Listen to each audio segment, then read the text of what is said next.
So ngayon mag-encode tayo gamit yung Binance. So, importante dito kailangan meron ka munang Binance wallet, which is ako nakapag-Binance na tayo. Now, punta ka na sa Fiat and Spot. I-ready mo lang yung pinaka pangbayad mo, which is pwede kang gumamit ng P2P or person-to-person trading. Bibili ka ng Binance sa mga sellers or merchant. So dito, yan. Pwede kang makipag P2P trading dito. Yan, using P2P.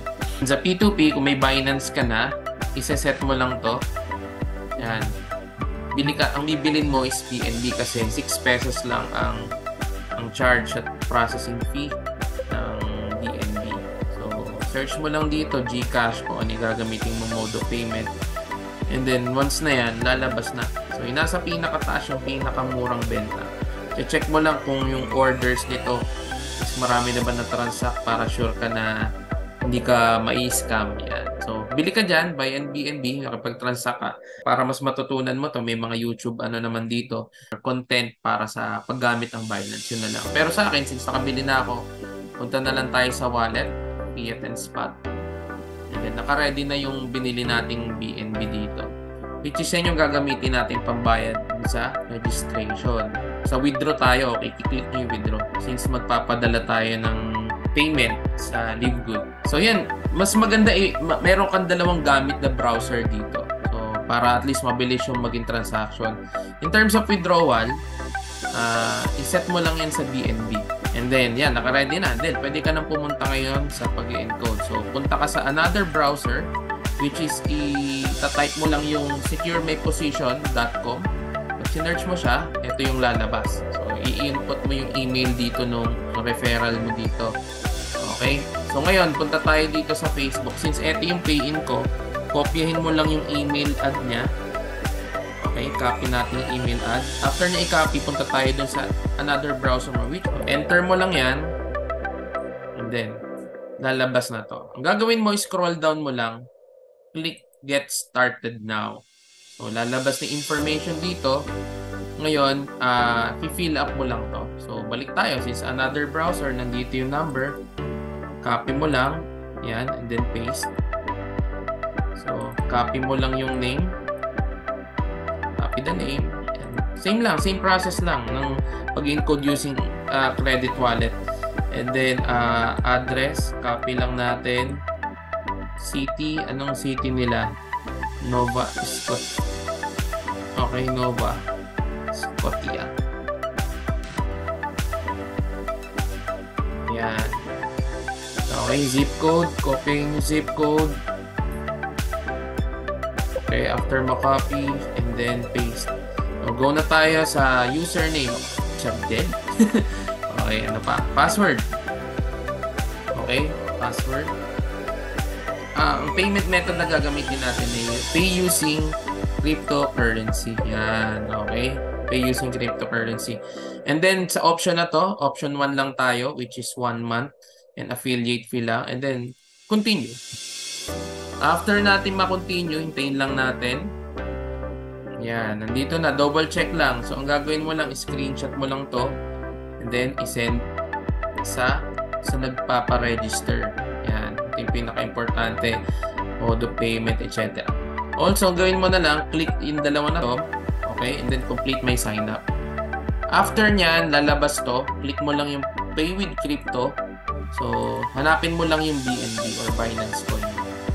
Pag na-click mo na yung Binance Coin, may lalabas dito na address and kung magkano yung payment. So, number 1 na gagawin natin, copy the address. Then, let's go to BNB. Yan, paste mo lang dito yung address. Okay, next step, ng network na gagamitin, automatic magse-set up yan, BSC. Yung amount, copyahin lang din natin yung amount dito. Pagka-copy ng amount, okay, paste natin dito. Ngayon kung papansinin nyo, yan, may 15 minutes na yan yung pricing. So, kailangan nating ma-encode within 15 minutes. Okay, punta tayo ulit dito sa Binance. So, makikita mo may network fee dito na 0.005. Yan yung pinaka-gas fee or in short, 6 pesos yan. Ang gagawin mo, bibilang ka lang dito. 1, pang ilan? Pang 4, 2, 3, 4. So, since 5 to, add 5. Ang mangyayari ngayon, palitan mo yung 5, magiging 0. And then, itong nasa harap, magiging 3 kasi plus 5 eh. O, kailangan, double check mo, kailangan yung receive amount na marireceive ng Livegood is same dito sa nandito. O, 232-54190. 232-5490. So, parehas. So, pag parehas sila, pwede mo nang i-withdraw. Okay? And then, confirm mo lang. Okay? Pag confirm mo, maghihingi ito ng authenticator. So, authenticator, nasa cellphone ko, 258-179. So, yan, naka-tie up dito sa mga cellphone nyo, usually yung authenticator. Or minsan number, kung wala kayo authenticator. Get the code. Ihintayin ko lang sa email yung ating code. Ito na yung email. Okay, sa email natin, 281938. Okay, so okay na. So, complete lang natin. And then, after mong i-click to, okay, habang hinihintay natin to, ayan, makikita nyo sa baba. Yan, processing pa. So, balik po kayo sa kabilang browser. Since okay naman na, click send lang.